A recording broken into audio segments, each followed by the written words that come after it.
Bonjour la famille, ici c'est Dominique Jonas Zola et en ce jour j'aimerais vous parler d'un sujet très important, c'est l'introduction à la prise de parole. Alors comment prendre la parole en public et surtout comment introduire sa prise de parole. Et ce jour j'aimerais vous donner quelques éléments qui peuvent vous aider à introduire votre prise de parole.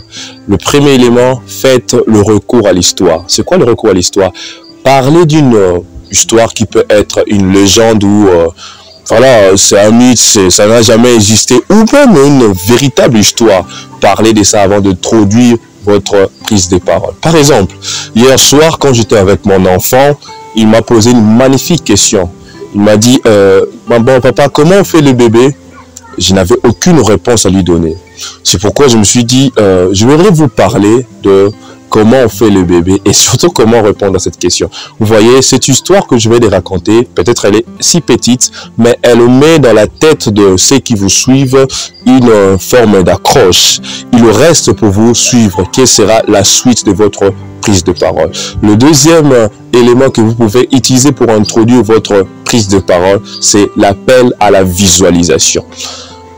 Comment expliquer ça? Venez avec un objet qui va réveiller l'intérêt du public. Le public va se poser la question, mais c'est quoi encore cet objet? Et là, moi, j'explique, je ne cite pas c'est quoi l'objet, c'est ce que je vais faire avec l'objet. Mais le fait que je vienne avec l'objet, ça réveille, ça suscite en fait un intérêt au sein de mon public. Et je peux commencer ma prise de parole. Mais aussi, il y a un troisième élément, c'est l'appel à l'imagination. Souvent, on commence par imaginer. Vous voyez comment j'amène mon public dans le monde des idées. Mon public veut voir, oui, ce que j'imagine. Et surtout, je ne veux pas dire seulement imaginons, mais j'ai dit surtout imaginer. Je leur laisse la responsabilité de penser aux choses. J'ai dit, imaginez une femme avec un panne. Et dans leur tête, ils se disent, cette femme est noire, cette femme souffre, voilà. J'attire en fait l'attention de mon public. C'est aussi très important de commencer ça prise de parole ainsi. Mais aussi, un dernier élément pour aujourd'hui, c'est la présentation de l'anonyme. Ça se passe souvent chez les journalistes ou même le modérateur.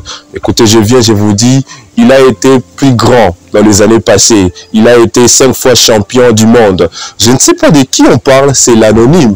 Mais quand je continue à présenter celui qui n'a pas de nom, un inconnu, mon public veut comprendre de qui il s'agit. Et à la fin, je cite son nom et le public acclame. Je ne veux pas commencer par les noms. Parce que si je vous dis, je m'appelle Dominique, vous allez m'acclamer directement, sans pour autant savoir qui suis-je réellement. Mais si je commence par vous dire, il a été ceci, il a été cela, vous avez envie de connaître de qui il s'agit. Et utilisez ces 5 manières, je crois que c'est 5, utilisez ces 5 manières de commencer votre prise de parole et vous verrez que votre prise de parole sera aussi super. Merci et c'est tout pour moi. Surtout, abonnez-vous à la chaîne et n'oubliez pas de cliquer sur la cloche de notification en bas.